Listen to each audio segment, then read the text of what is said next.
capítulo 5. En el último capítulo 4 vimos la historia de Jesucristo cuando Él fue al pozo de Jacob y estaba ahí con la mujer samaritana. Y vimos también que no hay honra en la propia casa del profeta o la tierra del profeta. Y ahora Jesucristo viene a Jerusalén y vamos a ver en el capítulo 5 algunas cosas muy importantes.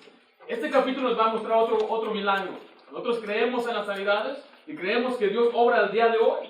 Ahora creemos que el poder está en Dios, el poder de sanar es Dios, el método no importa ni el medio interesa porque Dios usa diferentes métodos y usa diferentes medios, no hay un mismo método para sanidad y eso es lo que vamos a aprender el día de hoy. También vamos a ver lo que la Biblia dice acerca del sufrimiento. La gente sufre aquí, hay sufrimiento a causa del dolor, sufrimiento a causa de una pérdida, de un ser querido, tal vez maltrato y vamos a ver lo que la Biblia dice en cuanto al sufrimiento. También vamos a ver lo que la Biblia dice en cuanto al día sábado. Porque hay gente el día de hoy que dice que uno tiene que guardar el día sábado, el día de reposo, para ser salvos o para agradar a Dios. Vamos a ver qué es lo que la Biblia dice. Y usted tiene que aprender esto, usted va a aprender el día de hoy. Vamos a aprender en este mismo capítulo después, no hoy, pero después, la igualdad de Cristo al Padre. O sea que Cristo es igual que el Padre. Cristo es Dios mismo. Y este capítulo lo afirma de esa manera, afirma la deidad de Cristo. Comenzamos en primer lugar ahí. Jesús sana al paralítico de Betesda. Jesús sana al paralítico de Betesda. Dice el versículo 1 de esta manera: después de estas cosas, había una fiesta de los judíos y subió Jesús a Jerusalén. Ahora este pasaje empieza con la historia de Jesús yendo a una fiesta, pero la Biblia no especifica qué fiesta es esta. Hay varias fiestas. Hay 7 fiestas de los judíos y no sabemos, la Biblia no nos dice cuál es esta fiesta. Algunos dicen que es la Pascua, pero vamos a asumir que es la Pascua, pero la Biblia no lo especifica. Cuando la Biblia no habla, guarda silencio. ¿Usted y yo qué debemos hacer? Guardar silencio. Lo único que podemos hacer es especular, decir yo pienso, yo creo, es mi opinión. Bueno, en este caso la Biblia no dice qué fiesta era, dice el versículo 2 ahí. Y en Jerusalén, cerca de la puerta de las ovejas, un estanque llamado en hebreo Betesda, el cual tiene 5 pórticos. Dice aquí que hay un lugar donde está cerca de la puerta de las ovejas, o sea, donde se venden las ovejas, y venden las ovejas para hacer sacrificios, y está ahí un estanque. Un estanque es un lugar donde hay agua. Y bueno, ahí estaba un grupo de gente esperando por un milagro. Noten lo que dice el versículo 3. Y esto ya hacía una multitud de enfermos, ciegos, cojos y paralíticos que esperaban el movimiento del agua. Aquí vemos una gran multitud de enfermos esperando que se moviera el agua. Ahora, imagínense un estanque, es como una pila, una piscina pequeña, y ahí están ellos esperando que el agua se agite.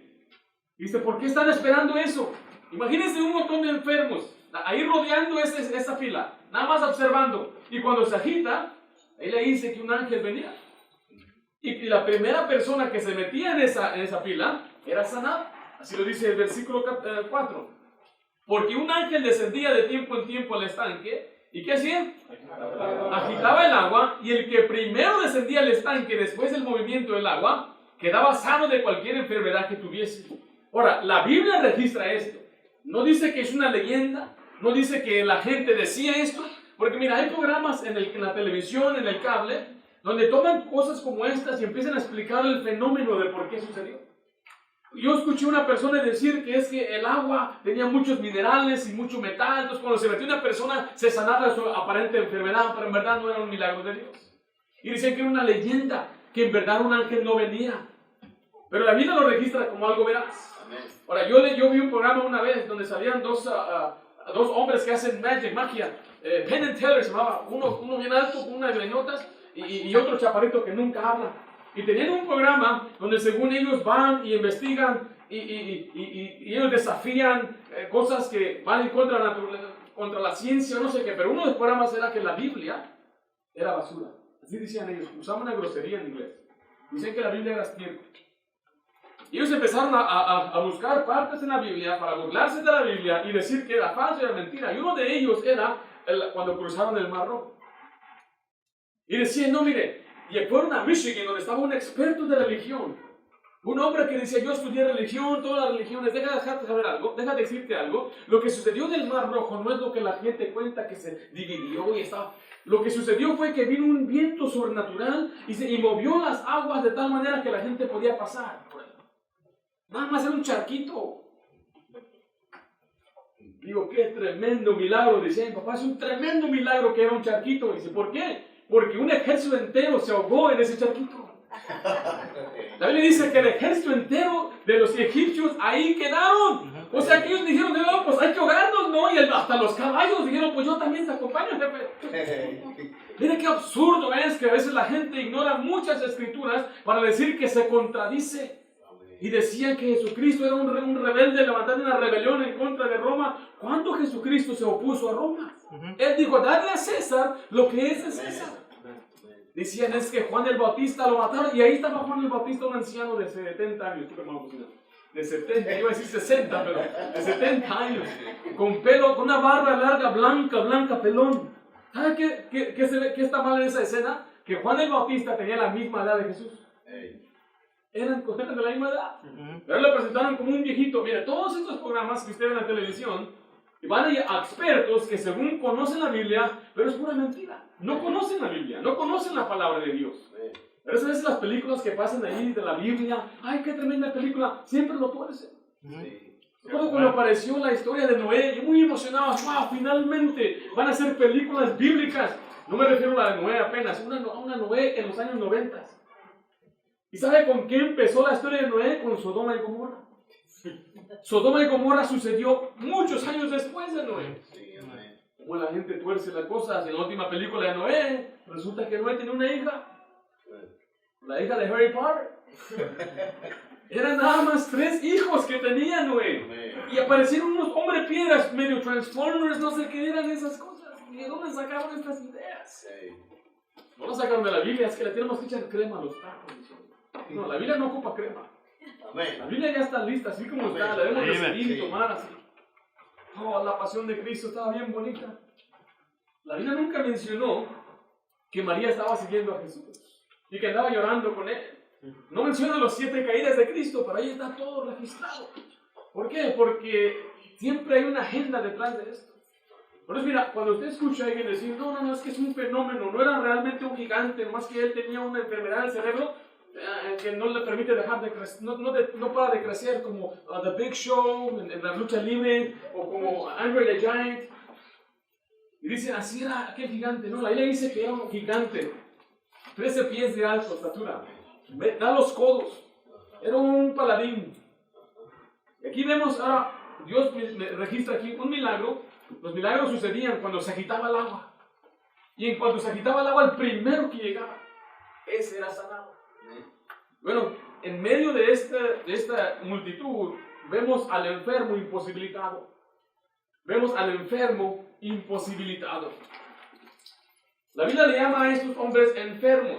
Le llama ciegos, cojos, paralíticos. Estaban esperando el movimiento del agua. Pero vemos aquí que había uno al cual Dios va a sanar, al cual Jesús va a sanar. Entre los que estaban ahí, la gran multitud, solamente uno va a ser sanado. Dice la Biblia que este hombre llevaba 38 años así de enfermo. Dice el versículo 5. Y había ahí un hombre que hacía 38 años que estaba enfermo. Es 38 años. Una enfermedad por 38 años. Yo tengo 35. O sea que más de mi vida entera, un hombre enfermo. Jesucristo tenía 31 años. En este contexto vemos que el hombre era un paralítico, no podía caminar. No sabemos por qué, lo que sabemos que fue causa de una enfermedad, no sé si fue un accidente, pero dice que él no podía caminar. Ahora, la causa de su enfermedad se nos da en el versículo 14. Después le halló Jesús en el templo y le dijo, mira, has sido sanado. ¿Qué dice después? No peques más. ¿Para qué? No te venga alguna cosa peor. Para que no te venga alguna cosa peor. O sea que este hombre que estaba en el estanque esperando que se agitara el agua era un cojo, pero a causa de una enfermedad que llegó de un pecado que él hizo. Ahora, esto no quiere decir que todos los que estamos enfermos nos enfermamos por el pecado. Porque vaya conmigo por Juan capítulo 9, donde Jesucristo le explica a la gente que no toda enfermedad viene a causa del pecado. Porque hay gente que también enseña, si tú estás mal, estás enfermo, es que tú estás mal. Si no tienes dinero, tú estás mal. Le llaman un evangelio de prosperidad, que tú vas a prosperar y vas a vivir hasta 120 años. Eso no es lo que la Biblia enseña. Note lo que dice Juan 9, del 1 al 3. Dice, al pasar Jesús, vio un hombre ciego de nacimiento. Ya los discípulos sabían, pues que aquel paralítico, él era cojo por su pecado. Entonces ya estaban diciendo los discípulos, otro pecador, porque vean lo que dice ahí en el versículo 2, y le preguntaron a sus discípulos diciendo, Rabí, ¿quién pecó? O sus padres, para que haya nacido ciego. Miraron a un ciego de nacimiento, o sea que él nació cieguito. Él no se hizo ciego, no tuvo una enfermedad, él nació sin la vista. Entonces ellos dijeron, padre, pues Rabí, maestro, ¿quién fue el que pecó? ¿Este o sus padres? De seguro fueron sus padres. De seguro lo que le pasó a este muchacho, a este hombre, es culpa de los padres. Pero veamos la respuesta de Jesucristo. Versículo 3. Respondió Jesús, no es que pecó este ni sus padres, sino para que las obras de Dios se manifiesten en él. O sea que Dios tenía un propósito para este cieguito, porque iba a llegar el día cuando Jesús iba a venir a él y le iba a sanar y Cristo iba a ser glorificado. Entonces muchas veces las enfermedades nos vienen para que Cristo sea glorificado. Ahora, la Biblia se enseña mucho acerca del sufrimiento. El sufrimiento es gran parte de la vida. Nota lo que dice Job 14:1. El hombre nacido de mujer, corto de días, ¿y qué dice al final? Hastiado de sinsabores. Y hastiado de sinsabores. Yo creo que todos nosotros aquí podemos atestar que esto es verdad. Hemos sufrido, hemos batallado, nos ha ido mal, hemos tenido pérdidas, ya sea familiar, ya sea económicamente, nos han defraudado, nos han abandonado, se nos hizo duro, se nos hizo difícil la vida es difícil, la Biblia dice que eso es natural, todo hombre va a sufrir, no hay nadie en la faz de la tierra que no sufre. Eclesiastés 2:23 dice, porque todos tus días son con dolores, todos los días del hombre es con dolor, y conforme avanza la edad, vienen más dolores, y más dolores, y más dolores. Ahorita los muchachitos se levantan y corren y duermen y comen más y corren otra vez, pero llega el tiempo cuando ya, ay, las rodillas, ay, las manos que duelen, ya me canso más rápido, siento la presión alta, un dolor de cabeza. El doctor le dice, tienes artritis, tienes diabetes, tienes esta enfermedad, tienes aquello, es parte de la vida. Por eso los muchachos, cuídense ahorita no quieren hacer caso. Ahí van que se meten al McDonald's y van aquí a las donuts y van acá y chocolates por acá y bombones aquí. Y Hershey por acá y chocolate milk y Cocoa Puff después. Y luego que vamos a comer otra vez a Jack and the Crack y luego Mickey D's y andan ahí comiendo un montón de cosas que después ya cuando tengan, mire, 30 años, ya van a decir, ya no puedo. ¿Qué tienes? Apenas tienes 30 años. A esa edad, algunos se caían de la burra y se levantaban rápido. Pero aquí en Estados Unidos, miren, no. Y luego los trabajos que tenemos sentados todo el día. De computadora, trabajando, servicio al cliente, todo eso afecta. Es parte de la vida. Él le dice que estamos por un poco tiempo aquí en la tierra, la vida es muy corta, se desvanece. Él le dice que en Job, que Dios mismo nos conduce a la muerte. Él le dice que los creyentes también sufren, los creyentes también se enferman. No crea esa mentira que dice que los creyentes nunca se enferman. Bueno, el creyente más famoso y más poderoso que Dios usó es Pablo, y él se enfermó. En 2 Corintios 12:7 dice la Biblia que él oraba, Señor, quítame esta enfermedad. Y Dios le dijo, no, bástate mi gracia. Amén. ¿Sabe por qué Dios le mandó esa enfermedad? Porque decía que se estaba enorgulleciendo. Y era la manera que Dios lo mantuvo humilde al hombre que Dios más usó en el Nuevo Testamento. Si Él sanó a muchos, ¿por qué no se pudo sanar al mismo? que Dios no quiso. En Filipenses dice la Biblia que se enfermó Epafrodito, era un amigo de Pablo, y Pablo mismo no lo pudo sanar. Y dice la Biblia que Pablo estaba muy desanimado porque escuchó que Epafrodito estaba enfermo y estaba a punto de morir. Pero Pablo, ¿dónde está tu confianza? No que tú con Dios y Él va a sanar. Los cristianos también se enferman, los cristianos también lloramos cuando nuestros parientes mueren.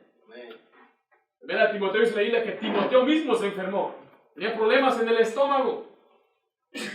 Y en 2 Timoteo nos dice que Trófimo, imagínense el nombre, Trófimo también estaba enfermo, otro amigo de Pablo. Es más, usted puede ver a creyentes muriendo. Una mujer llamada Tabita murió de una enfermedad.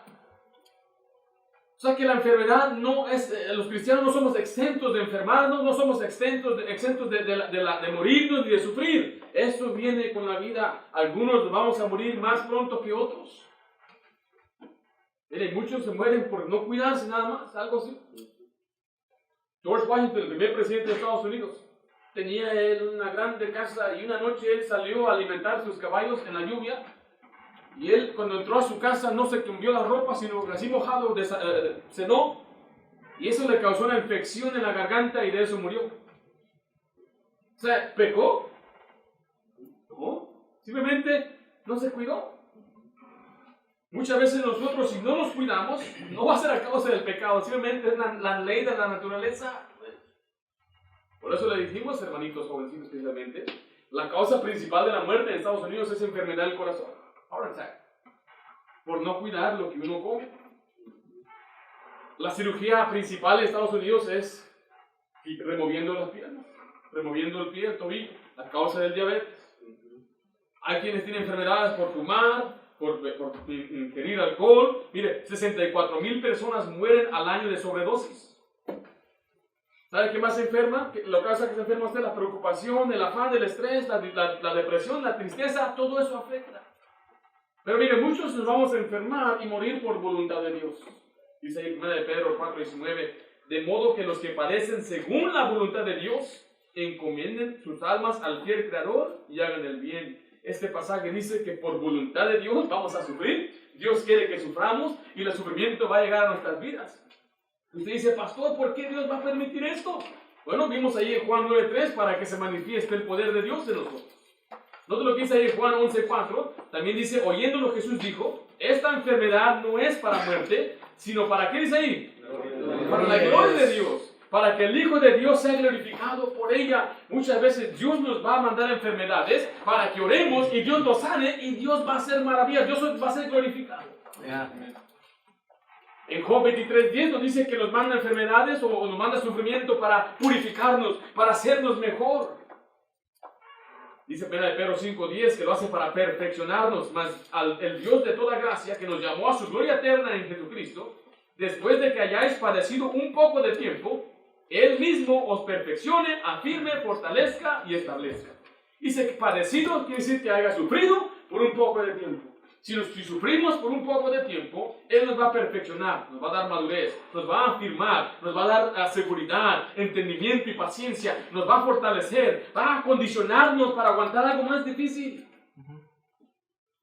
A veces nos quejamos por cosas que nos vienen a la vida. Agárrense porque van a venir cosas más difíciles después. Quisiéramos decirle que la vida cristiana es todo color de rosa. Pero Jesucristo mismo dijo, en el mundo tendréis aflicción. Él dijo, pero confiad, yo he vencido al mundo. Amén. ¿Sabe para qué nos manda sufrimiento? Para que usted y yo podamos ayudar a otros en su sufrimiento.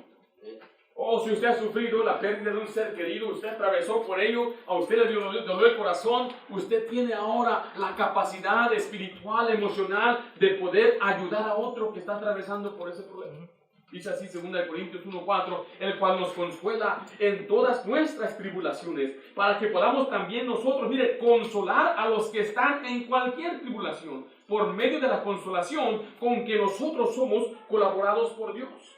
Consolados por Dios. Mire, Dios nos consoló a nosotros en un problema que enfrentamos, y ahora Dios dice, yo te mandé ese problema, te consolé, para que ahora tú consueles a otro. Por eso no se queje de la vida que usted llevó, Si dice, pues yo crecí sin papá, es que Dios lo permitió para que usted consuele a otro ahora que está creciendo sin papá. Yo crecí y se murió mi papá, se murió mi mamá. Dios le dio ahora le dio su gracia y lo consoló a usted para que usted consuele a otra persona que está atravesando por ese problema. Yo perdí un trabajo y caí en la ruina económica, pero Dios me consoló, Dios lo permitió para que ahora usted anime a otro que está pasando por esa ruina. Yo puedo darle ejemplo tras ejemplo tras ejemplo, pero usted tiene que ver a sus problemas no como una carga, sino como un escalón para ser más fuerte, ser mejor, ser un instrumento mejor, más útil de Dios. Ahora, queremos también dejar saber que muchas enfermedades también vienen a causa del pecado. Dice ahí en 1 Corintios 11, 32, porque el que come y bebe indignamente, sin discernir el cuerpo del Señor, juicio come y bebe para sí. Ahora, antes de leer el siguiente versículo, el contexto habla de tener la cena del Señor. La cena del Señor es una de las muchas ordenanzas que Dios ha dado, donde se reúne la iglesia para poder conmemorar la muerte y resurrección de Cristo. Pero el pasaje no terminó y no se hicieron la vuelta. Note lo que dice la siguiente parte del versículo 30. Dice, por lo cual hay muchos, ¿qué dice ahí? Enfermos y debilitados entre vosotros y muchos duermen. Esa palabra duermen quiere decir que ya murieron.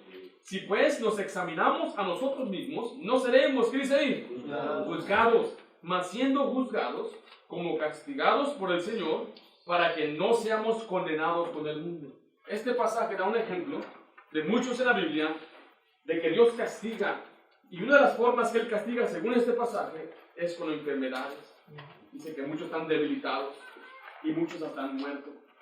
El contexto es que ellos tomaron indignamente este asunto de la cena del Señor, como cualquier cosa, burlándose de las cosas de Dios, y Dios les mandó enfermedades. Dios los debilitó, y algunos dicen Dios los mató. Ahora, no es nuestro trabajo andar investigando ni hacer suposiciones. Cuando una persona está enferma, no podemos automáticamente y rápidamente decir, pues, ¿de qué será? A lo mejor anda mal. No, nunca haga eso. Ese no es su trabajo, y ese no es mi trabajo. Recuerde, muchas enfermedades vienen para la gloria de Dios. Será una vergüenza que juzguemos y hablemos mal de una persona y resulta que Dios lo sana. Y nos vamos a ver qué tan equivocados estamos. Entonces lo que usted debe hacer cuando un enfermo en la iglesia es orar por él. Si un familiar enfermo, ore por él. Pídale que Dios le sane. Pídale que la mano poderosa esté con ellos. Bueno, ya dejando este concepto bien así, que la enfermedad no siempre es a causa del pecado, pero a veces sí. Vemos ahí que Jesucristo lo conocía muy bien. Regresando a Juan capítulo 5, dice versículo 6. Cuando Jesús lo vio acostado, mire, y supo que llevaba ya mucho tiempo así. ¿Quién le dijo a Jesucristo que llevaba mucho tiempo ahí? ¿Quieres ser sanado? ¿Quién le dijo a Jesús esto? ¿Quién le dijo a Jesús que tenía ya 38 años sentado ahí? Nadie. Jesús ya lo sabía. Él sabía todo. Jesús mismo lo creó. Jesucristo es creador, según la Biblia enseña, ¿no? Pero ¿por qué esperó tanto Jesús para sanar? 38 años. Esa cifra todavía no la puedo ver. 38 años enfermo. ¿Sabe por qué esperó tanto tiempo? Yo creo, que es porque si hubiera llegado antes no hubiera acudido al Señor. Llegó un punto cuando este hombre ya estaba desesperado. ¿Cuál era su última opción? El estanque. Hasta ahí llegó, y muchas veces Dios nos tiene que llevar hasta que ya no aguantemos. Hay gente que llega al Señor cuando ya no soporta el pecado, ya no soporta la vida, y dice, ya no quiero. Porque si el Señor le hubiera ido a visitar hace 10 años, ¿no iba a creer? Yo voy a la iglesia con los aleluyas. Muchas veces Dios tiene que presionar y ahí apretar hasta que ya estemos listos. Amén. Por eso muchos de nosotros que llegamos al Señor, ya a una edad más avanzada, usted sabe que era el tiempo perfecto. El Señor sabe cuándo tuvo que llegar a su vida. Amén. Por eso no se sienta mal, no digo que sería bonito haber crecido en las cosas, sí, pero no fue así, no fue la voluntad de Dios. El Señor lo encontró a cualquier edad que lo encontró, no se preocupe de lo que queda atrás, aquí todas son nuevas, tenemos ahora una vida por delante del Señor, preocupémonos de vivir el resto de nuestra vida para hacer lo que agrada a Dios. Escuché de un hombre que era un salvavidas, y este era un tremendo salvavidas, y se estaba ahogando un señor y el salvavidas le quedó mirando. Y se estaba ahogando y la gente le decía, pues apúrate, ayúdale. Y dice, todavía no. Todavía no.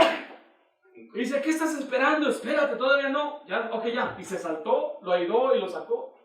Dice, ¿qué pasó? ¿Por qué te esperaste? Es que estaba esperando que se cansara. Porque si yo voy y trato de ayudarle, va a batallar, voy a pelear con él, los dos nos podemos ahogar. Pues yo estaba esperando hasta que él ya estuviera cansado y dijera, pues en tus manos estoy, salvavidas. Yo puedo decir que eso es verdad, porque hace unos años fuimos a un campamento de varones y se empezaron a ahogar 3 a la misma vez. 2 muchachos empezaron a pelear por unos goggles, ¿cómo se llama en español? Goggles. Y se estaban peleando por esas cosas y no se dieron cuenta que había una bajada y ¡pum! Ahí van los dos y se empiezan a ahogar. No sabían nadar y el papá de uno de ellos se desesperó y en su pánico se lanzó sin saber nadar. ¿Cómo nadar tampoco? Tenía pantalones de mezclillas y tacos de fútbol y así se metió. Bueno, rápidamente los que sabíamos nadar nos metimos a ayudarle. Pero ¿sabe qué? Cuando yo llegué al varón, él me jalaba hacia abajo. Él me estaba ahogando a mí. Dije, ahógate tú. Le decía, voltéese, deja de moverse, tranquilo. No, finalmente hasta que se cansó, los pudieron sacar. Mire, así es para muchos, es hasta que se cansen que el Señor va a llegar. Hasta que estén desesperados. De tal manera, mira, Jesucristo aún le retó y le hizo una pregunta. Mira lo que dice Juan 5:6. Cuando Jesús lo vio acostado y supo que llevaba ya mucho tiempo así, le dijo, ¿quieres ser sano? O sea, ¿qué pregunta es esta, no? Es obvio, 38 años que quiero ser sano. Es obvio, ¿por qué me preguntas eso? A cualquier persona que ha estado enferma por años, si usted le pregunta, ¿quisiera ser sanado? Parece el Chavo del 8, ¿verdad? Son unas preguntas tan más obvias. Pero Jesucristo lo está retando. Él está retándolo porque Él lo conoce, sabe su frustración. Miren la respuesta de aquel hombre. Él no le respuesta a decir, y no de lo que él dice en el versículo 7. El Señor le respondió al enfermo. Señor, le respondió el enfermo, no tengo quien me meta en el estanque cuando se agita el agua. Y entre tanto que voy yo, otro desciende antes. O sea, el Señor le hizo esta pregunta porque sabía que este hombre ya está desesperado. Ya llegó hasta el colmo. La respuesta es que él estaba concentrado en el estanque. Quiere ser sanado y luego voltea al estanque y da su explicación. Es que la otra vez yo vi las aguas agitarse y como yo no puedo caminar, empecé a arrastrarme y otro que tenía un problema con la mano, un manco, se metió antes que yo. Y en la otra ocasión, dice, yo me iba a meter, dice, pero otro que tenía una tos nada más se brincó antes que yo. Y otra vez hasta metieron un ciego antes que yo. Si ya tengo aquí esperando mucho tiempo, nadie que me meta, no hay quien me meta. Esa era su excusa. La medicina no le había ayudado. No tenía otra opción, estaba desesperado. Pero esa frase nos debe dar tristeza. No tengo quien me meta. No tenía un pariente, no tenía un hermano, no tenía un familiar, no tenía un amigo. No tengo quien me meta. ¿Cuánta gente no puede llegar a Cristo porque dice, no tengo quien me diga? No tengo quien me hable. No tengo quien me comparta el Evangelio. Si no somos usted y yo, ¿quién más lo va a hacer? Pero al final vemos que la fe del hombre enfermo. Y otra vez la fe del hombre enfermo. En el versículo 8 y 9 vemos que Jesucristo le dice ahí en el 8, Jesús le dijo, levántate, toma tu lecho y anda. El lecho es como una cama pequeña, liviana, no está muy pesada. Mira, la palabra de Cristo tiene poder. Note la fe de aquel enfermo, ahí dice, al instante aquel hombre fue sanado y tomó su lecho y anduvo, y era día de reposo aquel día. Esta cosa que sucede aquí también me da mucha curiosidad. Porque el ciego, el paralítico, él no sabe quién es Jesús. Él no lo conoce. Él no ha escuchado los milagros que había hecho. Él no había escuchado sus enseñanzas. Para él era un hombre, un espectador que pasó por ahí, pero él le creyó. Imagínese que usted está enfermo, no puede caminar, y viene un extraño que usted nunca ha visto en su vida y dice, ¿quiere sanarte? Pues sí, si quisiera, levántate. ¿Qué haría usted? ¿Intentaría levantarse? O diría, pues ¿qué haces? Claro, tranquilo. Pero este hombre estaba tan desesperado que le creyó a un extraño. tuvo la fe. ¿Cómo es posible que este hombre tuvo más fe en un extraño que estuvo en el verdadero Dios? Lo conocemos. Mire, Jesucristo solamente tuvo que hablar. Ahora, en Hechos capítulo 3, no vamos a ir allá, pero tomó a otro paralítico de la mano y le dijo, levántate, y lo levantó. Y así es como anduvo. En otra ocasión Jesús tocaba a los que estaban ciegos. Una mujer una vez tocó el borde del manto de Jesús y fue sana. Fue sanada. Algunos fueron ungidos con aceite, según Marcos 6:13. Ahora, recuerde, es Dios el que sana. El medio ni el método no importan, porque no hay un hombre, el paralítico. Pero mira, hay un problema, porque nos lleva a la segunda parte. Dice, la sanidad en el día sábado ofende a los judíos. Porque dice el versículo 17 al final, y era día de reposo aquel día. El día de reposo es el sábado. Es lo que significa, cuando usted lea ahí día de reposo, usted puede hacer ese equivalente a sábado. El día sábado. El día sábado es el séptimo día. El domingo es el primer día. El lunes es el segundo día. Ya llegamos hasta el sábado, el séptimo día. Nosotros dice el versículo 10 a 17. Entonces los judíos dijeron a aquel que había sido sanado, es día de reposo. No te es lícito llevar tu lecho. Están diciendo, mira, tú no puedes cargar esa camita que traes. Es día de reposo. Ahora, en ninguna parte de la Biblia usted va a contar que no podía ni siquiera cargar esa camita. Pero vamos a ver ahorita después la exageración de estos hombres. Dice el versículo 11. Él le respondió, el que me sanó, él mismo me dijo, toma tu lecho y anda. Entonces le preguntaron, ¿quién es el que te dijo, toma tu lecho y anda? O sea, que ignoraron el milagro. ¿Sí vieron eso? No les importó el milagro, le preguntó, ¿quién te dijo que puedas tú levantar ese lecho y andar? Y el que había sido sanado no sabía quién fuese, porque Jesús se había apartado de la gente que estaba en aquel lugar. Después le halló Jesús en el templo y le dijo, mira, has sido sanado, no peques más, para que no te venga alguna cosa peor. El hombre se fue y dio aviso a los judíos que Jesús era el que había sanado. Y por esta causa los judíos perseguían a Jesús y procuraban, ¿qué cosa ahí? Matarle, porque hacía estas cosas en el día de reposo. Y Jesús le respondió, mi Padre hasta ahora trabaja y yo trabajo. Ahora, note que aquí estos hombres, un grupo de fariseos, ¿qué querían hacer con Jesús? Querían matarlo. Mire, cuando mucha gente hoy le gusta usar la palabra fariseo, oye, fariseo, mire, ten cuidado de decir esa palabra. Los fariseos, mire, en primer lugar, no conocían la Biblia, no creían las Escrituras, no amaban a Jesús, odiaban a Cristo. Ellos fueron los que mataron a Jesús. Ahora, ellos eran hipócritas. Entonces no tengan cuidado, va a decir, hermano, ese es un fariseo. ¿Odia a Jesús? No. ¿Procura la muerte de Cristo? No. Entonces tengan mucho cuidado, nada más en escuchar uno ahí y hacerlo broma. Pero vean, aquí este grupo de personas tenían el día sábado como algo muy importante. Lo que le digo desde ahorita, nosotros los cristianos del Nuevo Testamento no tenemos que guardar el sábado. Se lo voy a comprobar en un momento con la Biblia. El sábado fue dado a un grupo de gente llamado los israelitas. Un grupo, la Biblia le llama el Antiguo Pacto, el Antiguo Testamento. Note lo que dice en Éxodo 20, del 8 al 11. Acuérdate del día de reposo para santificarlo. 6 días trabajarás y harás toda tu obra, mas el séptimo día es reposo para Jehová tu Dios. No hagas en él obra alguna.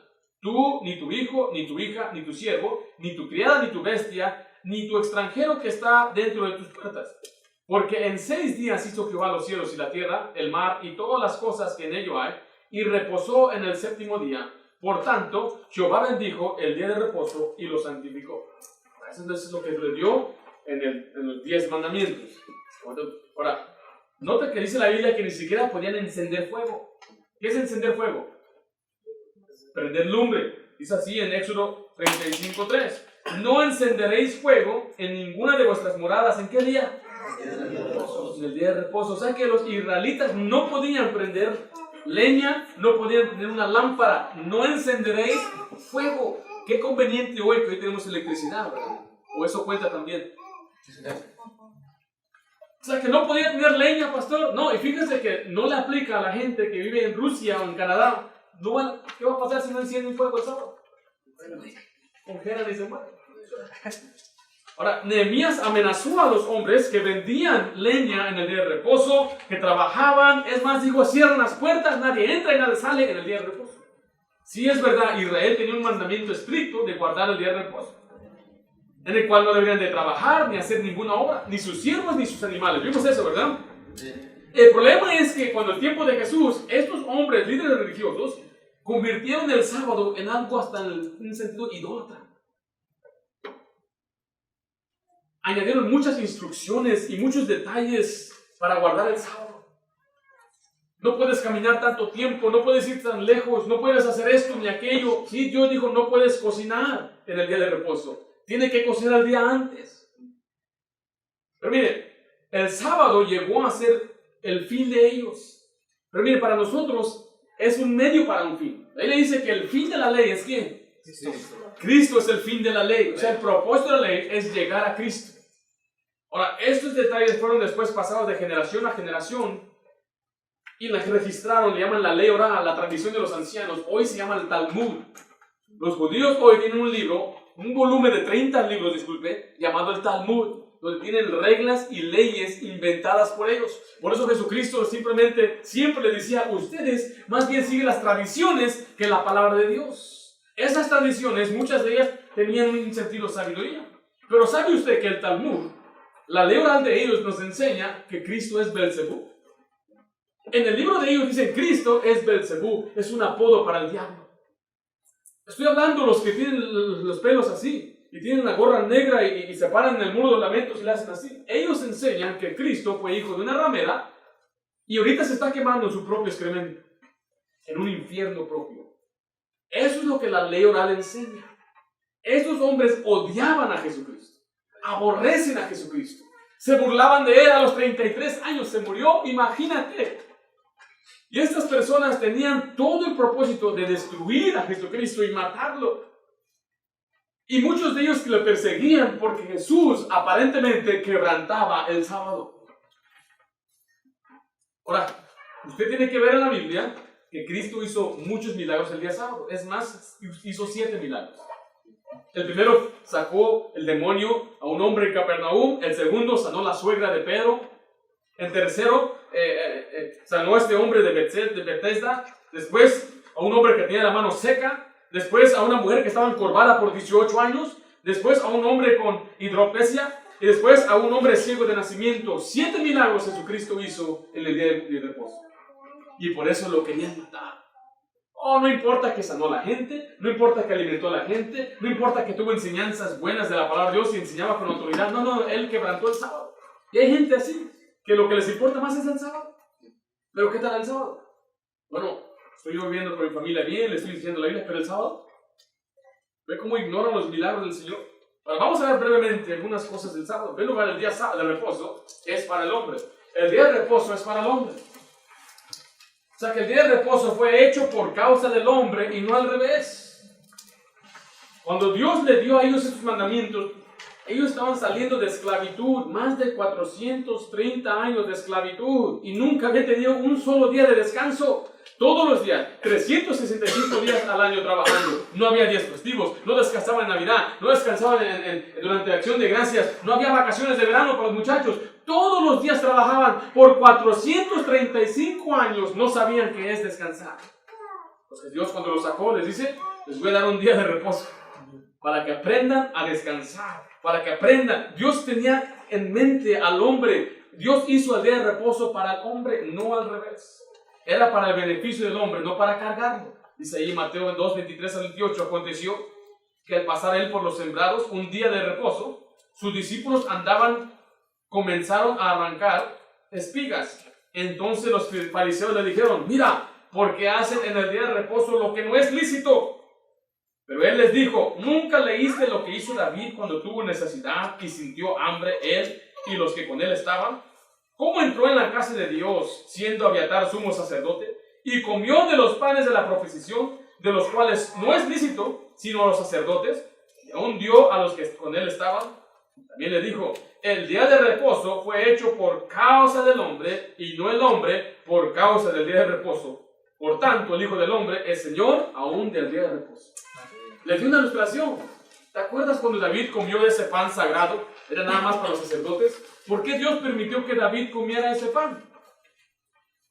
Pues porque tenía hambre y no tenía otra opción. Y le está enseñando el Señor aquí en este pasaje que el día de reposo no es como una imposición, una carga al hombre, sino al contrario, era para el beneficio del hombre, para que descansara. Y es más, ahí dijo, el día de reposo no fue hecho para el hombre, sino al revés. Todo lo que dice ahí Éxodo 12:16. Dice, el primer día habrá santa convocación, y asimismo en el séptimo día tendréis una santa convocación. ¿Cuándo es el séptimo día?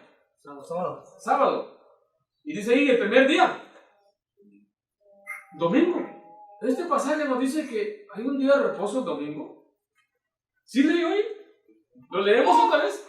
Éxodo 12:16. El primer día habrá santa convocación. Asimismo, en el día tendréis una santa convocación. En el séptimo día tendréis una santa convocación.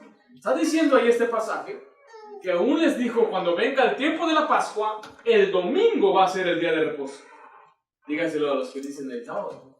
Este pasaje dice que aún el primer día. Cristo dijo que el día de reposo se debe hacer bien, en Mateo 12, del 11 al 13, y les dijo, ¿qué hombre habrá de vosotros que tenga una abeja, y si esta cayera en un hoyo en el día de reposo, no le echa mano y la levanta? Y la levanta, ¿qué? Sería chistoso, ¿no? Igual usted con su animal el día de reposo, se queda, es día de reposo, se está ahogando, es día de reposo. El Señor dice, eso es absurdo. Mi hijo se está ahogando en el día de reposo, pues es día de reposo, no puedo trabajar. ¿Ve cuando se inventaban reglas? No puedes cargar una silla, estás pecando. No puedes estornudar, no puedes cambiarte de ropa, no puedes bajar las escaleras. Empezaban a dar un montón de reglas que Dios nunca dijo. Otra vez que iba ahí, Jesucristo es el Señor del día de reposo. Jesucristo es Jesucristo es el Señor. Jesucristo es el Señor del día de reposo. Mateo 12, 5, 8 dice, ¿y no habéis leído en la ley cómo le dé reposo los sacerdotes en el templo profanan el día de reposo? ¿Y qué dice ahí? Son sin culpa. Son sin culpa. Está diciendo aquí que los sacerdotes aún tienen que hacer su trabajo, aún en el día de reposo. ¿Y qué dice Dios? ¿Que son ellos sin qué? Sin culpa. Sin culpa. ¿Por qué? Porque dice otra vez el versículo 8 al final. Porque el Hijo del Hombre es Señor del día de reposo. Letra C, el día de reposo era parte de la ley ceremonial. El día de reposo era parte de la ley ceremonial.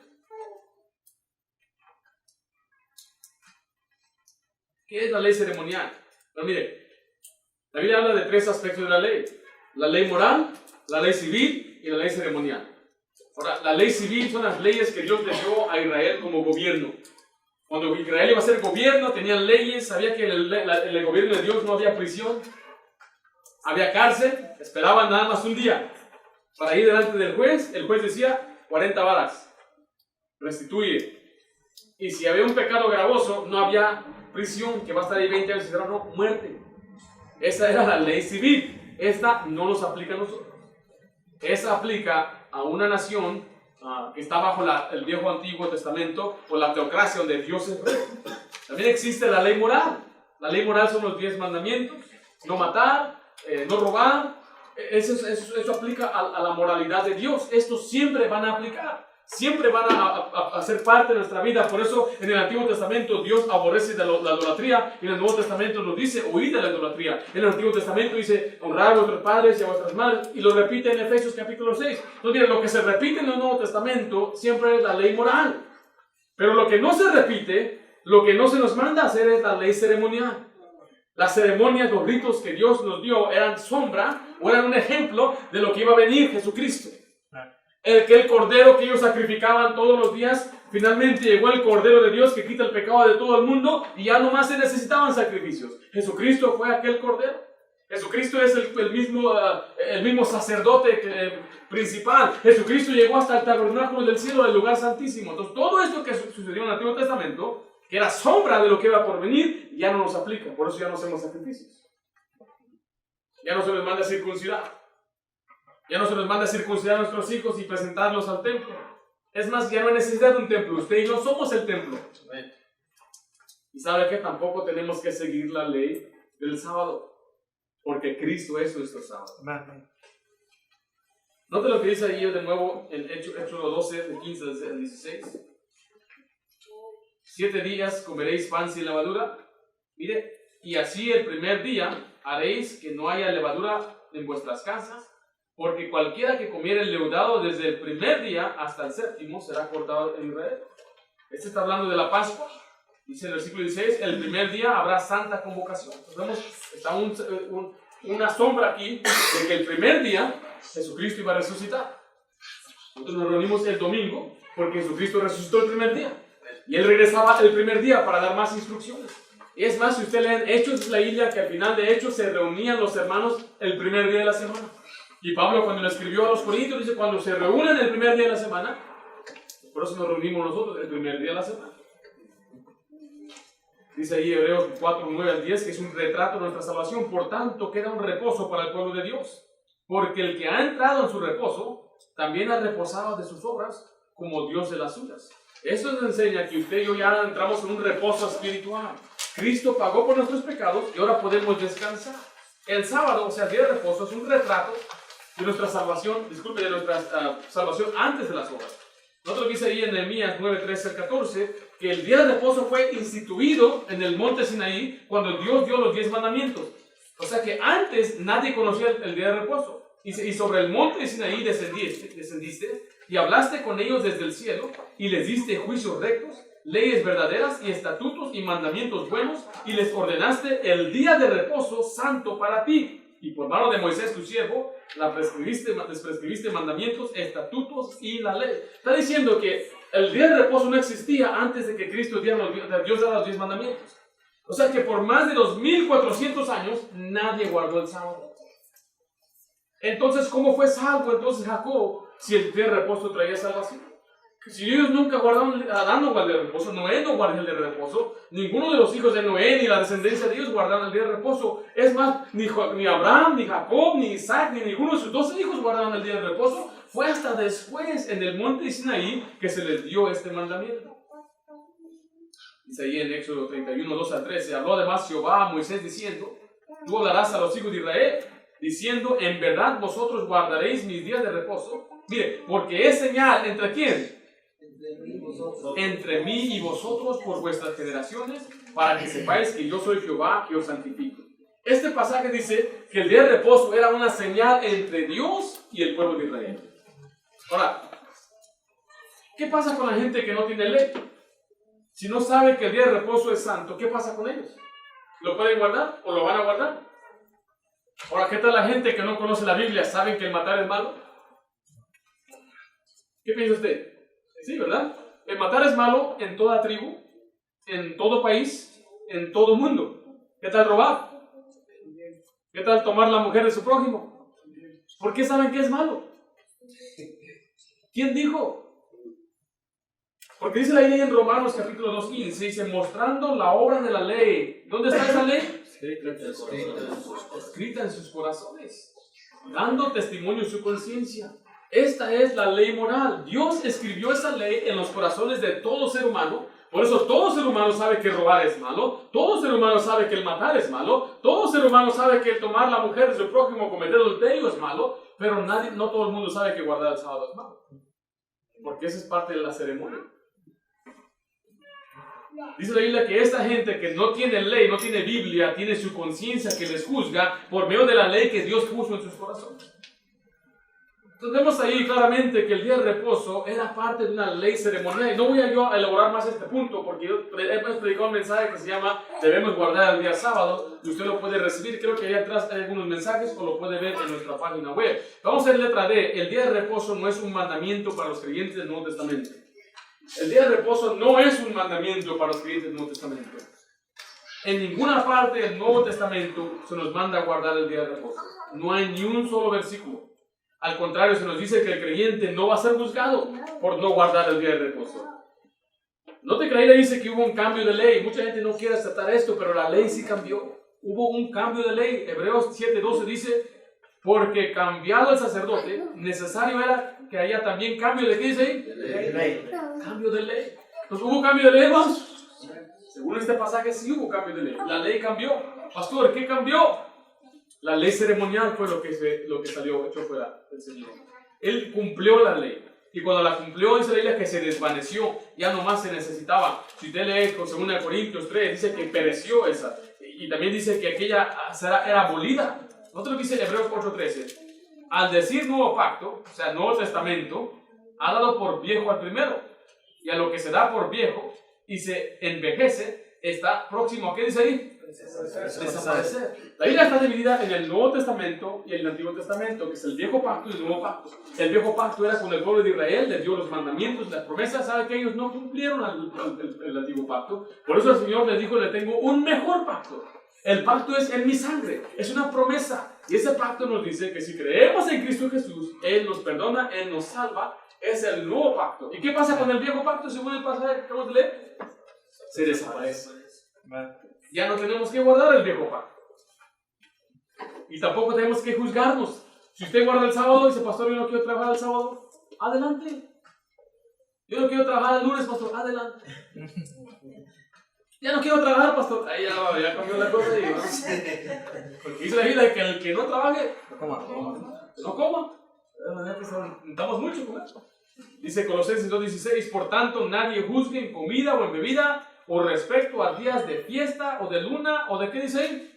O de día de reposo, más que nada dice ahí. El creyente tiene libertad de guardar y observar cualquier día festivo que usted desea, según Romanos 14.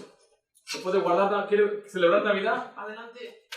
¿Quiere celebrar Día de las Madres? Adelante. No hay nada mal en ello. Hay quienes dicen, no, es que Navidad es el diablo y el día de... Ahí le dice que no te juzgue nadie por estos días festivos, lunas. Usted puede, ahora no ande celebrando Chinese New Year.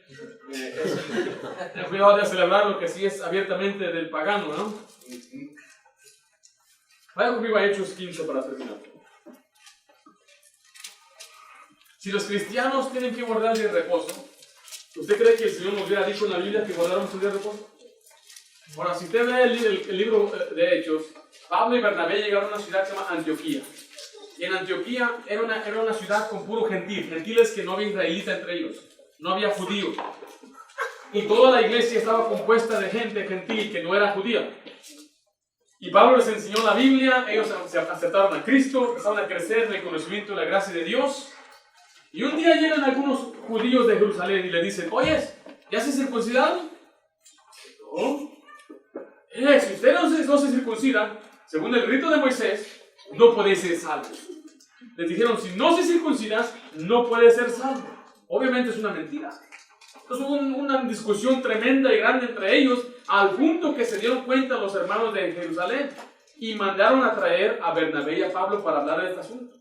Y ahí estaba Pedro, Bernabé y estaba Pablo. Y Pedro habló de su experiencia cuando fue con Cornelio en el capítulo 10 de Hechos y cómo ellos recibieron al Señor. Y ahora Pablo les estaba explicando cómo ellos también llegaron allá y la gente estaba creciendo y conociendo al Señor.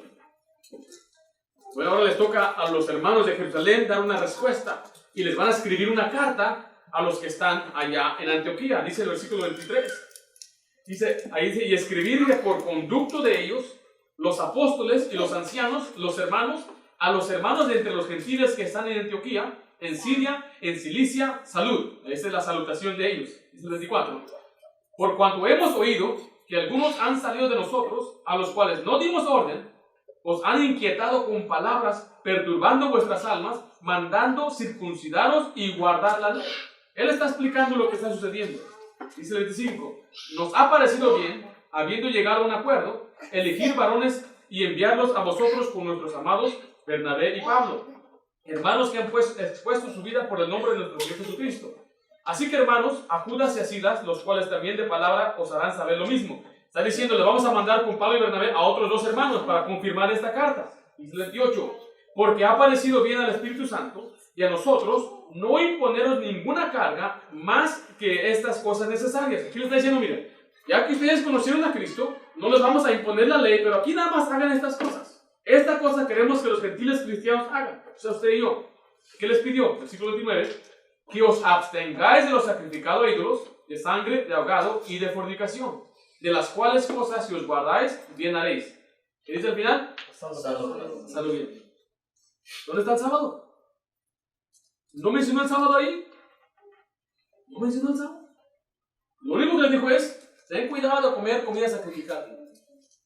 Es todo lo que les dijo. Y aquí vemos que ni siquiera los apóstoles ni los hermanos en Jerusalén mandaron a los gentiles, a los cristianos gentiles, a guardar el día sábado.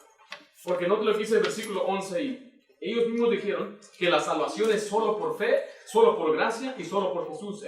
Hechos 15:11 dice, antes creemos que por la gracia del Señor Jesús seremos, ¿qué dice ahí? Salvos de igual modo que ellos. Mira, la salvación no es por guardar la ley moral, no es por guardar la ley ceremonial, no es por circuncidarse, guardar el sábado, ni hacer sacrificios. La salvación es por gracia. Amén. La gracia significa que Cristo lo hizo todo, Él pagó todo, Él se entregó, Él con su sangre nos limpia y Él merece entonces toda la gloria. Amén. No por obras para que nadie se gloríe. Ahora, una cosa es que diga una persona, tienes que guardar el sábado para agradar a Dios. Otra cosa es que diga, tienes que guardar el sábado para ser salvo. Eso está muy mal. Las dos cosas están equivocadas, pero está mal, está peor que diga, si no guardas el sábado no eres salvo. Porque eso no es lo que la Biblia enseña. Porque si yo guardo el sábado, pero soy un barbaján, si guardo el sábado, pero tengo orgullo, si guardo el sábado, pero tengo unos ojos de rayos X, ¿de qué sirve que yo guarde el sábado? El guardar el sábado nunca ha salvado a nadie y no va a salvar a nadie. La salvación es solamente por Jesús. Él lo hizo todo. Y no se crea usted, pues yo creo que yo puedo lograr mi parte. Nadie puede lograr su parte. Nuestras obras son trapo de inmundicia. Dios no necesita nuestras obras. Nuestras obras no agradan a Dios si no somos salvos. Solamente los salvos pueden hacer buenas obras. Amén. O sea, yo le digo a usted esta noche que el sábado es algo del pasado. Y esta era la causa principal de por qué querían matar a Jesús. Por eso termina el pasaje que los judíos perseguían a Jesús y procuraban matarle porque hacía estas cosas en el día de reposo.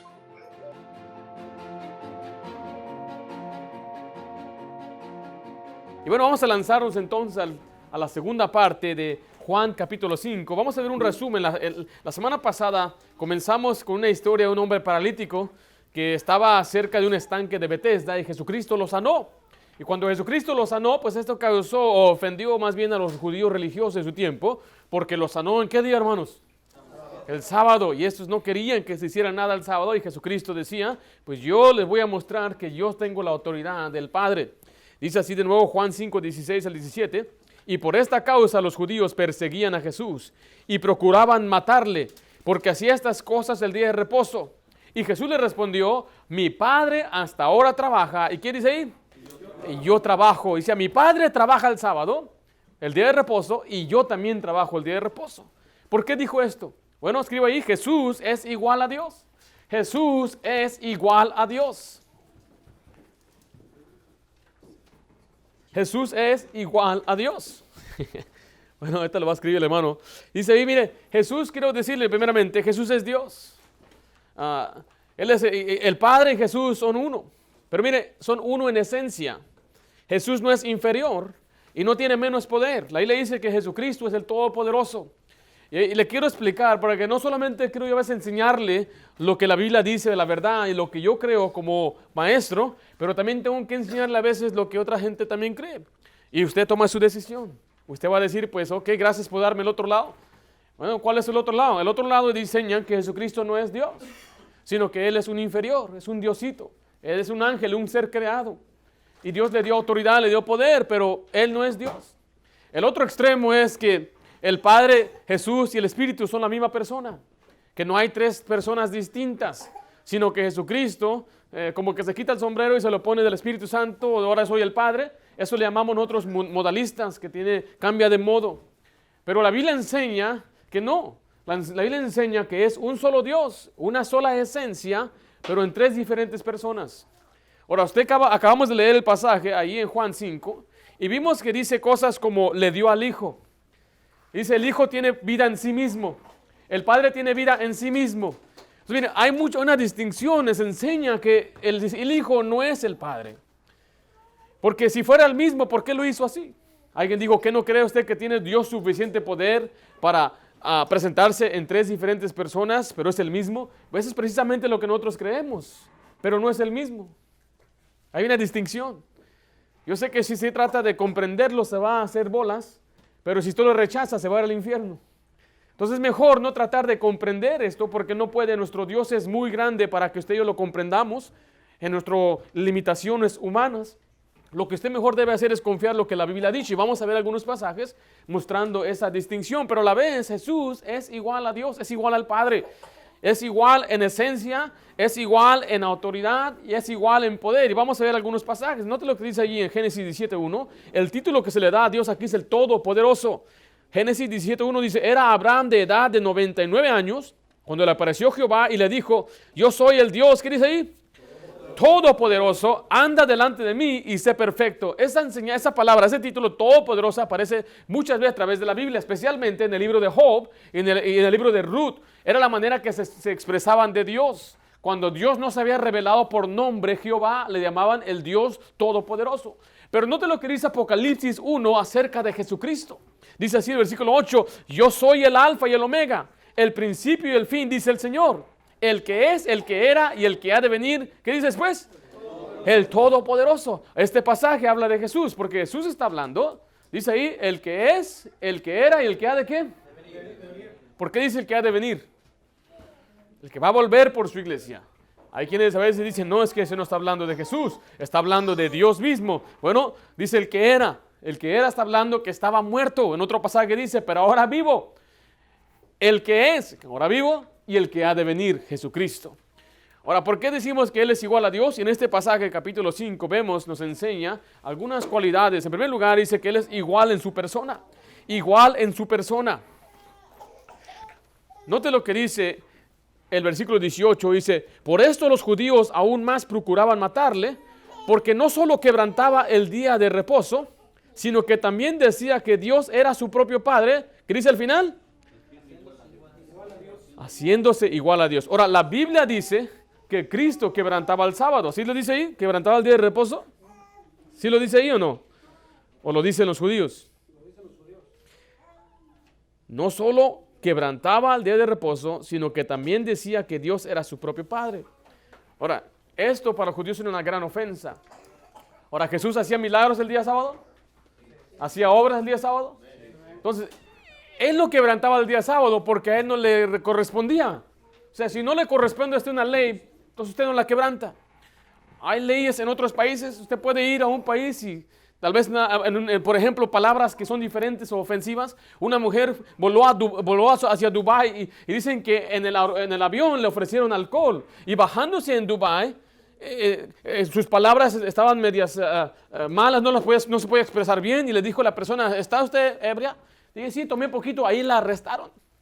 Porque es ilegal estar borrachos en público.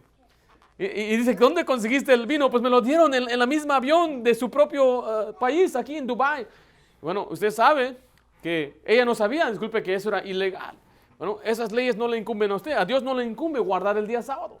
Aunque Él vino a cumplir la ley. Por eso dice, mi Padre trabaja y yo también trabajo. ¿Por qué? Porque Él es igual.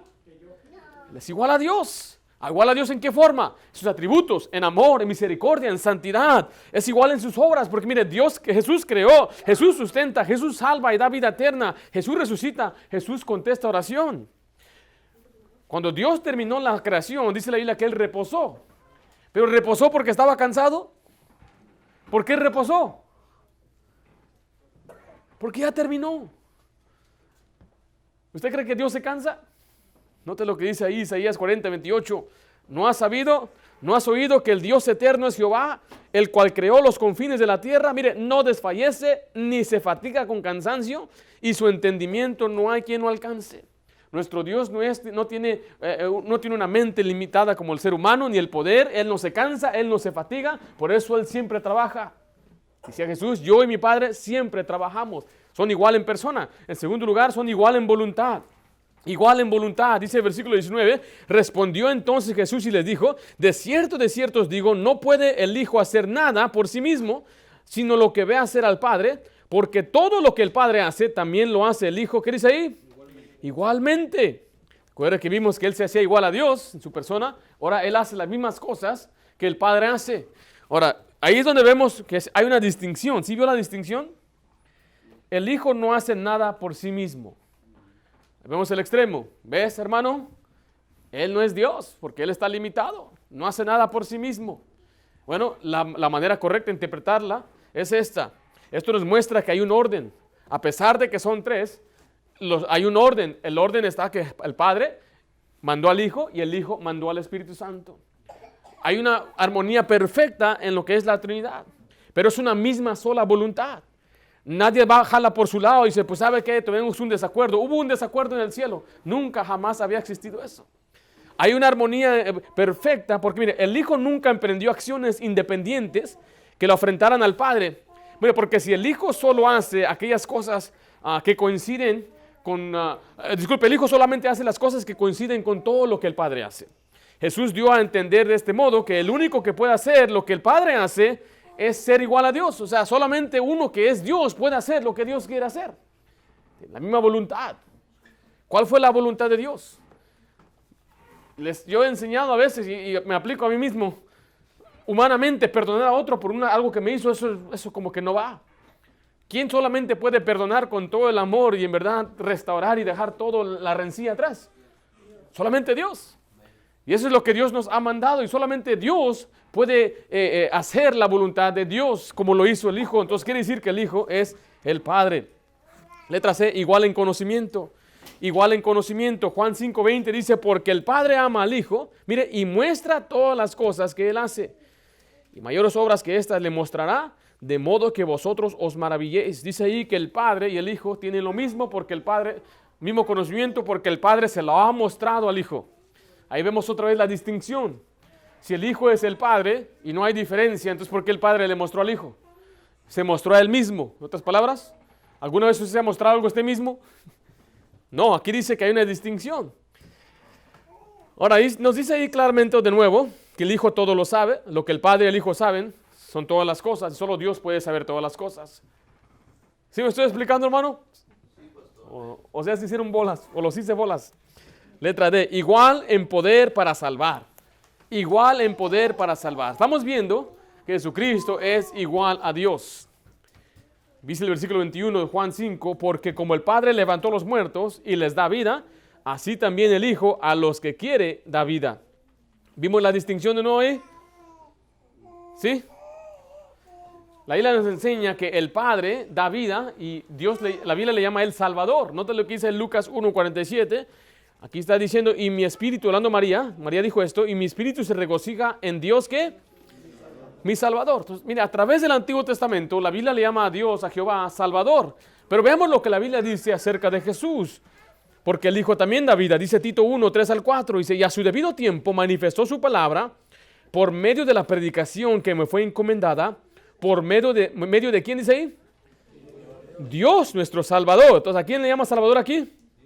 A Dios. Veamos lo que dice el 4. A Tito, verdadero hijo en la común fe, gracia, misericordia y paz de Dios Padre y del Señor Jesucristo, nuestro Salvador. Entonces, ahí vemos en una sola frase, le llama a Dios el Padre Salvador y al Hijo Salvador. ¿Por qué hace esto?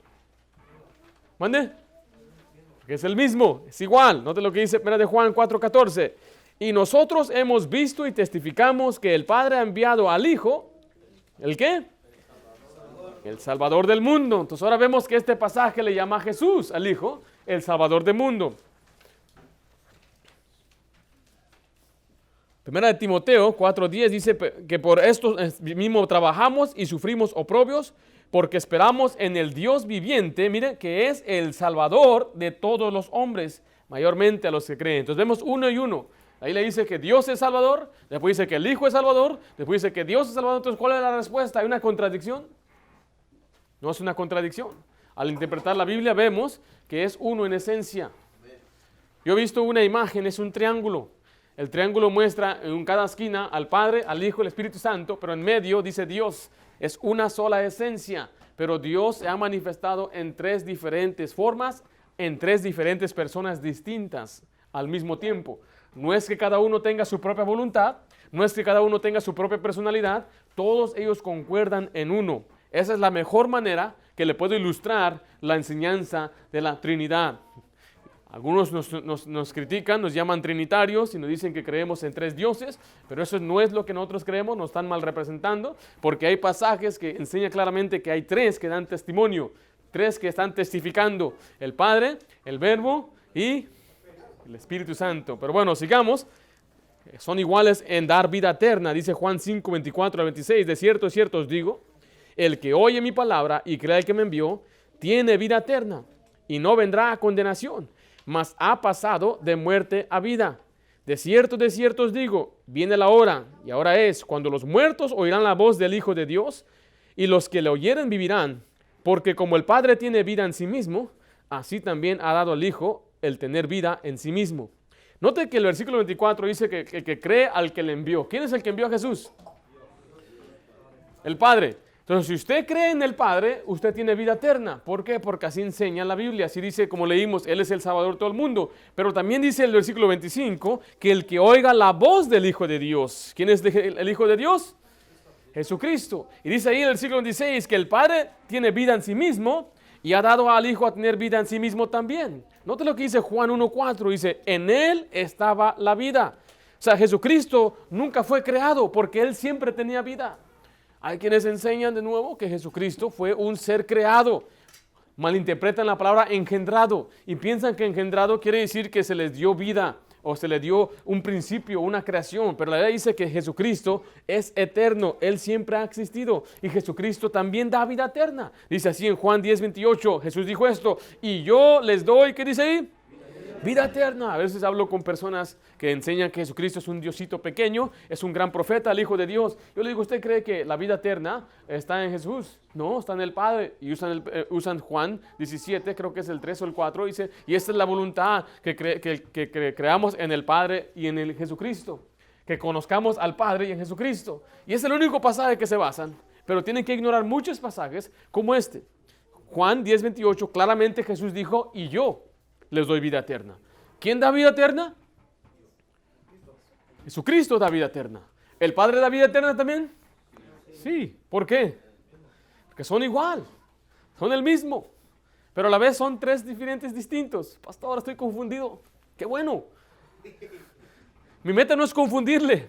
Mi meta es tratar de hacerle entender lo mejor humanamente a nuestro gran Dios que es poderoso y aún tiene muchos misterios que no entendemos de Dios. Pero gracias a Dios que tenemos un libro entero y completo donde explica muchas cosas. Imagínense que a veces, yo he leído a veces libros de otras religiones donde no dan ni una sola explicación de Dios, ni quién es, ni trata de perdida explicar. Pero nuestra Biblia nos enseña y aún dice, no podemos entender sus caminos que son muy altos. Como acabamos de leer en Isaías, que dice que su entendimiento no hay quien lo alcance. Bueno, dice ahí también Juan 10, 17 al 18, que Jesús tiene vida en sí mismo. Dice, por eso me ama el Padre. Mire, porque yo pongo mi vida, ¿para qué? Para volverla a tomar. Mire, este pasaje está diciendo que Jesucristo nadie lo llevó a fuerza a la cruz. Estamos ahorita en tiempo de la Pascua, celebrando la resurrección de Jesucristo, este tiempo. Y muchos enseñan, y qué triste, lo llevaron a Jesús. Se lo llevaron. Pero usted sabe que Jesucristo mismo puso su vida. Dice, nadie me la quita, yo la pongo. Y por eso cuando él fue apresado, él dice, si yo podría mandar a mis siervos a pelear por mí, le dijo a Pilato. Es más, cuando él estaba orando, podía mandar legiones de ángeles. ¿Sabe qué? Me equivoqué la otra vez. Una legión son 6,000. Y él podía mandar 12 legiones. ¿Cuánto es 12 por 6? Él podría haber mandado en ese momento 72,000 ángeles para deshacer a aquellos hombres que lo estaban llevando. Pero él dice, yo pongo mi vida. Ahí le dice, cuando estaban llorando las mujeres, dijo, no llores por mí. Llora por ustedes y todo el mundo, porque si no creen en Jesucristo, se iban a morir. Dice el versículo 18, nadie me la quita, ni los romanos, ni Pilato, ni Herodes, ni los fariseos, sino que yo de mí mismo la pongo. Tengo poder para ponerla, mire, y tengo poder para volverla a tomar. Este mandamiento recibí de mi Padre. Entonces Jesucristo tiene poder para resucitar, aún hasta Él mismo se puede resucitar. Él es igual, vimos ahí en primer lugar, igual en qué, hermanos? Su persona. Después igual en voluntad. Después igual en conocimiento. Después igual en poder para salvar. Y letra E, igual en juicio y honor divino. Igual en juicio y honor divino. Dice ahí el versículo 22 a 23, porque el Padre a nadie juzga, sino que todo el juicio dio ¿a quién?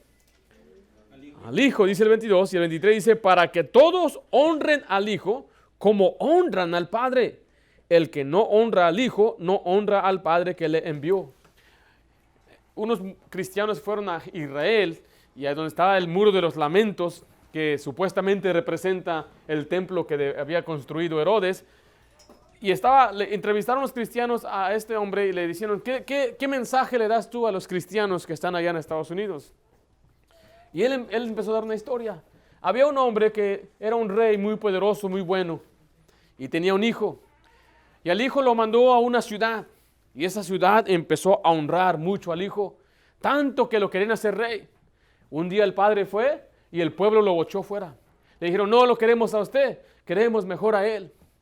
Y si es exactamente lo que ustedes los cristianos han hecho.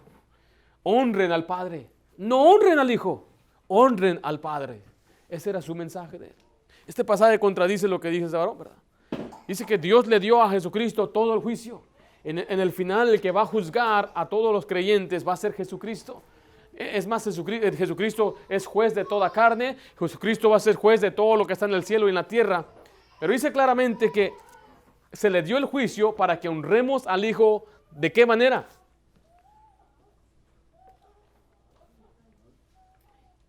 ¿De qué manera? Como honran al Padre.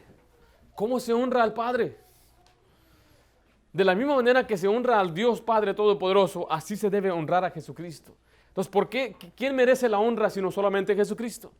Jesucristo es igual a ¿quién? El Padre. ¿No te lo dice Filipenses 2:9 al 11? Dice, por lo cual Dios también lo exaltó hasta lo sumo, hablando de Jesús, y le dio un nombre que es sobre todo nombre, para que en el nombre de Jesús se doble toda rodilla de los que están en los cielos y en la tierra y debajo de la tierra, y toda lengua confiese que Jesucristo es el Señor, para gloria de Dios Padre. Ahí dice que Jesucristo va a ser exaltado hasta lo sumo, y toda rodilla se va a doblar a Jesucristo.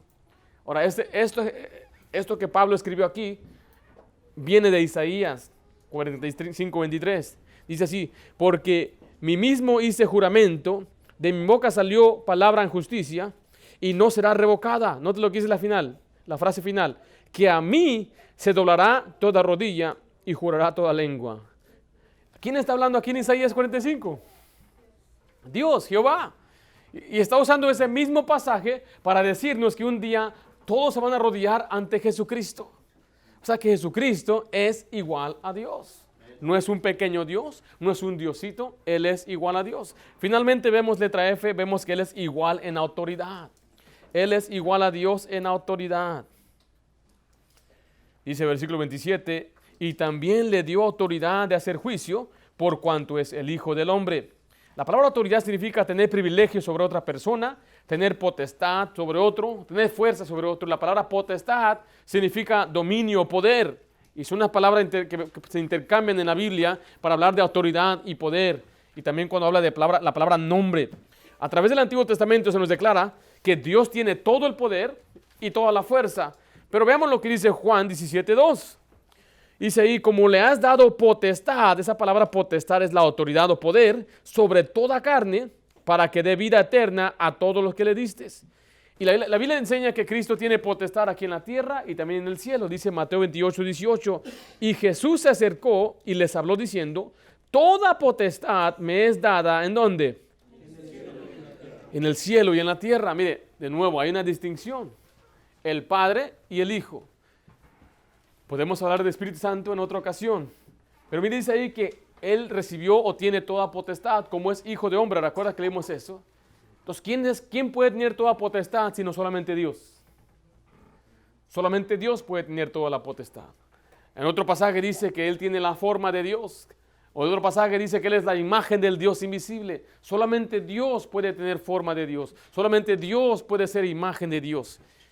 Finalmente vemos el juicio que va a haber al final, es la de una resurrección que existe al final. Dice Juan 5:28-29, no os maravilléis de esto, porque vendrá la hora cuando todos los que están en el sepulcro oirán su voz.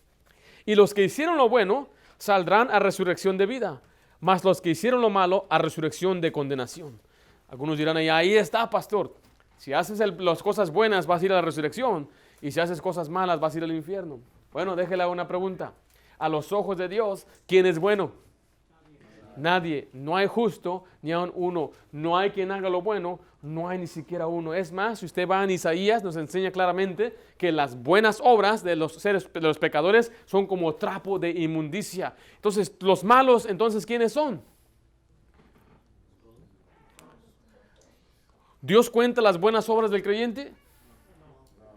No las va a contar para recompensarlas, no nos va a contarlas para darnos a una posición algún día en el reino milenial. Por ejemplo, hay un cristiano ahorita que tiene mucho prestigio, tiene una posición alta en su trabajo y le sirven, todo le traen a él. Pero si él no hizo para Dios, él va a ser barrendero en el tiempo del milenio.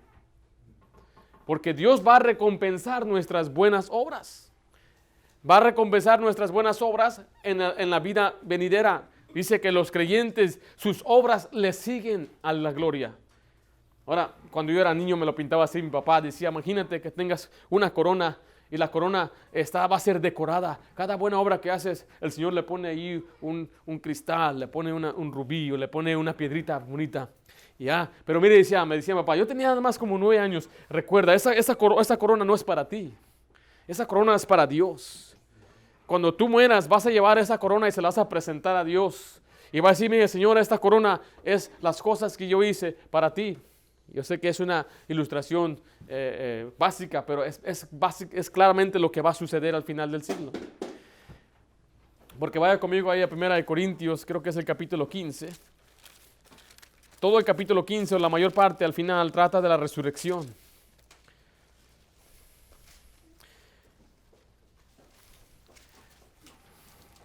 Si no hay resurrección, entonces no tenemos propósito de vivir. No hay razón de seguir adelante en las cosas de Dios. Vana es nuestra fe. El cristianismo es falso. Pero como la resurrección es verdad, es real, dice la Biblia que nada de lo que hacemos para Dios es en vano. ¿Por qué? Porque vea lo que dice el versículo 58. Así que, hermanos míos, esta palabra así que está haciendo un puente a lo que acaba de explicar en todo el capítulo 15, que trata de la resurrección de Jesucristo. Dice ahí al final, después, así que, hermanos míos, amados, estad firmes y constantes, creciendo, ¿en qué cosa? En la obra del Señor siempre, sabiendo que vuestro trabajo en el Señor, ¿qué dice ahí? No es en vano. Este pasaje está diciendo que ahora que somos salvos, nada de lo que usted hace para Dios es en vano. Antes de ser salvo, todo era en vano, todo era vacío, no tenía ganancia de él, no había fruto de ello. Pero ahora que es salvo, ahora que usted va a ser parte de la resurrección de Jesucristo, todo lo que usted hace para el Señor es de beneficio, es de algún valor, porque dice la Biblia ahí donde vimos que debemos ser constantes en la obra del Señor. Pero vamos a ver Apocalipsis, por favor, versículo 20, vaya conmigo Apocalipsis 20. Un día que usted y yo moramos, nos van a enterrar, pero vamos a resucitar. Si usted es salvo, usted va a resucitar. Dice versículo 6, bienaventurado y santo el que tiene parte. ¿En qué dice ahí? En la primera resurrección. Mire, recuerde que hay 2 resurrecciones. Una de los vivos, de los que hacen el bien, los creyentes que hacen buenas obras, y de los incrédulos, los que tienen puras malas obras a los ojos de Dios. Bienaventurado dice los que tengan parte en la primera resurrección. Porque mire, hay una segunda resurrección. Y hay una división de 1000 años. Cuando el Señor venga, va a resucitar a los suyos y todos los muertos en Cristo van a resucitar y nos juntaremos con Él en las nubes para estar para siempre con el Señor. ¡Qué bendición! Si el Señor llegare en nuestros tiempos, vamos a ir, los que no hemos muerto, vamos a ser transformados. Nuestro cuerpo se va a transformar y vamos a ser llevados así a la luz del ojo, porque dice la Biblia, todo ojo lo verá. Y cuando nos cambiemos, ahí vamos a encontrarnos con nuestros seres queridos que han muerto antes que nosotros. Bueno, pasan 1000 años. Después de esos 1000 años va a resucitar otro grupo. Vaya conmigo, por favor, ahí donde estábamos. La segunda muerte no tiene potestad sobre estos, hablando de los salvos, sino que serán sacerdotes de Dios y de Cristo y reinarán con Él. ¿Cuánto tiempo? 1000 años. Y el 7 dice, cuando los 1000 años se cumplan, Satanás será suelto de su prisión. Y bueno, ahora saltemos al versículo 11. Dice, y vi un trono blanco, y el que estaba sentado en él, de delante del cual huyeron la tierra y el cielo, y ningún lugar se encontró para ellos. O sea que ya no existe tierra, ya no hay mar, ya no hay infierno. Ahí están. ¿Quiénes están ahí? Los muertos, pero resucitaron, ¿sí vio? Sí. Dios dice resucitaron, pero Dios todavía les llama muertos. Dice, mira lo que dice la siguiente parte, y vi a los muertos, grandes y pequeños, de pie ante Dios, y los libros fueron abiertos, Y otro libro fue abierto, el cual es el libro de la vida. Y fueron juzgados los muertos por las cosas que estaban escritas en los libros según sus obras. Y el mar entregó los muertos que había en él. Y la muerte y el Hades fueron lanzados. La muerte y el Hades entregaron los muertos que habían en ellos. Fueron juzgados cada uno según sus obras. Y la muerte y el Hades fueron lanzados al lago de fuego. Esta es la muerte segunda. Y los que no se hayan inscrito en el libro de la vida fue lanzado al lago de fuego. Entonces vemos que hay ¿cuántas resurrecciones? Dios. ¿Y a quién se le dio el juicio para juzgar? Jesucristo. Nosotros los creyentes estaremos ante el tribunal de Cristo, donde seremos juzgados por las buenas obras que hicimos. Y la imagen que nos pinta la Biblia es que vamos a presentar al Señor un edificio. Ese edificio va a representar nuestras buenas obras y lo que hemos hecho. Y bueno, algunos estamos construyendo una vida, y dice la Biblia, con cosas pasajeras, con heno, hojarasca. Y otros están construyendo con oro y piedras preciosas. Y el Señor va a probar nuestras obras, va a probar nuestros motivos por las cosas que hemos hecho en la vida. Y si hicimos cosas buenas para el Señor, esas van a permanecer. Y va a ser nuestra recompensa. Pero para muchos dice, van a perder su recompensa. Van a estar sin recompensa en la gloria. Bueno, ahí nos enseña que esta autoridad la tiene Jesucristo de juzgar. Ahí vemos entonces que Jesucristo es igual a Dios. En segundo lugar, vamos a ver al final del capítulo los testigos de Cristo. Los testigos de Cristo.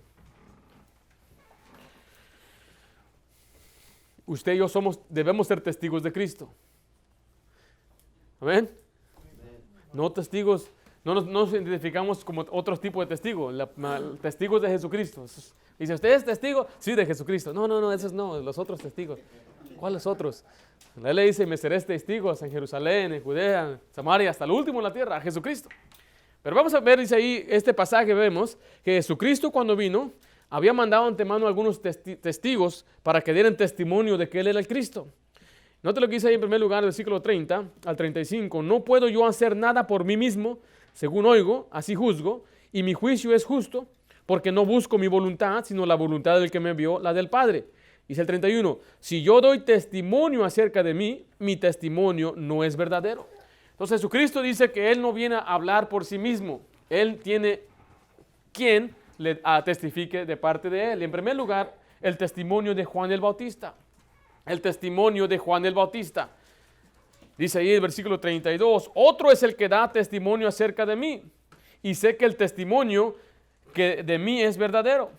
Que da de mí es verdadero. Dice, vosotros enviasteis mensajeros a Juan, y él dio testimonio de la verdad. Pero yo no recibo testimonio de hombre alguno, mas digo esto para que vosotros seáis salvos. Él era antorcha que ardía y alumbraba, y vosotros quisiste regocijaros por un tiempo en la luz. Entonces el primer testigo era ¿quién? Juan el Bautista. Él vino a testificar de Cristo. En segundo lugar, el testimonio de sus obras. El testimonio de sus obras. Recuerde que las obras en la Biblia de Jesucristo, los milagros, tenían un propósito de acreditarlo a Él como el Mesías. Dice así el versículo 36, mas yo tengo mayor testimonio que el de Juan, porque las obras que el Padre me dio para que se cumpliesen, las mismas obras que yo hago, dan testimonio de mí, que el Padre me ha enviado. Y finalmente vemos el testimonio del Padre. El testimonio del Padre, dice el versículo 37 al 38. Dice, también el Padre que me envió ha dado testimonio de mí. Nunca habéis oído su voz, ni habéis visto su aspecto, ni tenéis su palabra morando en vosotros, porque a quien Él envió, vosotros no creéis. Recuerda, aquí le está hablando a los fariseos, y le está diciendo, mire, yo tengo el testimonio de mi Padre, y si ustedes no han oído su voz, ahora, 2 veces oyó la voz del Padre, diciendo que Él era el Hijo de Dios cuando estaba siendo bautizado, y también cuando fue a un monte, Jesucristo se transfiguró, y estaban ahí 3 de sus discípulos, y escucharon a Dios decir, a Padre, Él es mi Hijo. Pero vemos el testimonio más certero, lo cual no creyeron ellos, eran el testimonio de las Escrituras. Dice el versículo 39, escudriñad, ¿qué cosa dice ahí? Las Escrituras, porque a vosotros os parece que en ella tenéis la vida eterna, y ellas son las que dan testimonio ¿de quién? De mí. Entonces, ¿qué testifica de Cristo?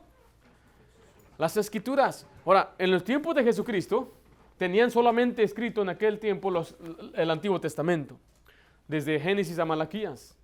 Y dice Jesucristo que las escrituras del Antiguo Testamento hablan de Jesucristo.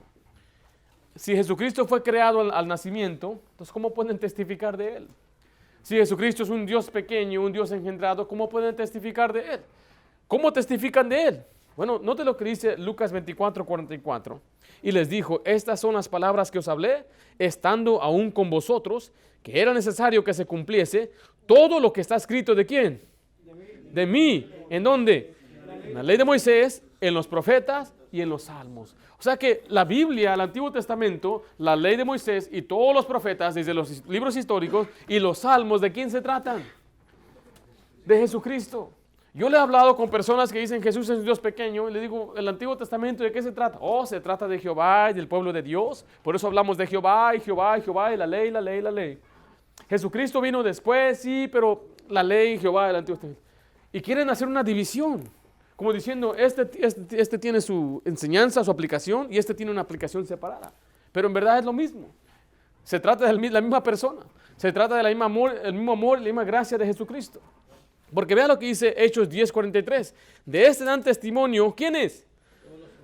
Todos los profetas. Mire que todos los que en Él creyeren recibirán perdón de pecados por su nombre. Desde el Antiguo Testamento se enseñaba que tenían que creer en Jesucristo, y si creían en Jesucristo sus pecados iban a ser perdonados. Y aún no había nacido en Belén, aún no había caminado sobre aquellas calles polvorentas de Nazaret, aún no había andado entre nosotros, pero desde entonces todos los profetas, cada uno predicó y testificó que si creían en Cristo iban a recibir perdón de pecados. Nunca fue por los sacrificios, nunca fue por los ritos y por guardar el sábado o comer ciertas comidas o privarse de comer ciertas comidas o algún rito de circuncisión. Nunca fue por ello, siempre fue por la fe de Jesucristo. Dice Hechos 18:28, aquí va Pablo persuadiendo a la gente, porque con gran vehemencia refutaba públicamente a los judíos, demostrando, mire, por las escrituras que Jesús era ¿qué? El Cristo. ¿Cuál escritura usó? ¿Tenía el libro de Mateo? ¿Tenía el libro de Juan? No, él estaba utilizando el Antiguo Testamento. Romanos 1:2 dice así, que él había prometido antes por sus profetas en las santas escrituras. Vemos que desde entonces los profetas escribieron de Jesucristo. Pero veamos el rechazo. Versículo 40 al 41. ¿Saben por qué rechazaron a Cristo? Porque rechazaron a la palabra de Dios.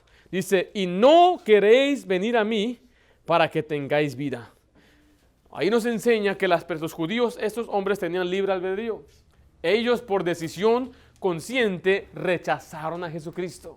Dice, no queréis venir a mí. Dice, gloria de los hombres no recibo. ¿Por qué? Porque mire, mas yo os conozco que no tenéis amor de Dios en vosotros. Ahí le dice que Dios es amor. El que no conoce al Padre no sabe amar. La gente ya habla del amor, oh, I love you, y que esas películas de amor, y oh, se murió, Romeo y Juliet.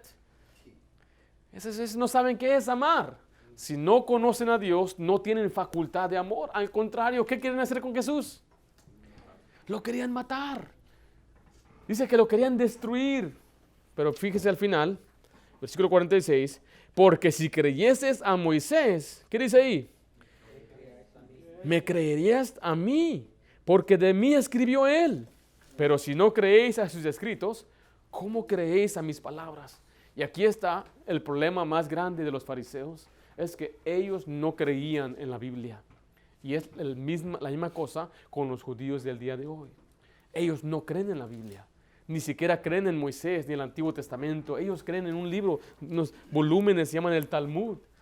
Y a ellos les interesa más las enseñanzas del rabino fulano, rabino sutano, más que lo que dice Moisés, de lo que escribió los profetas.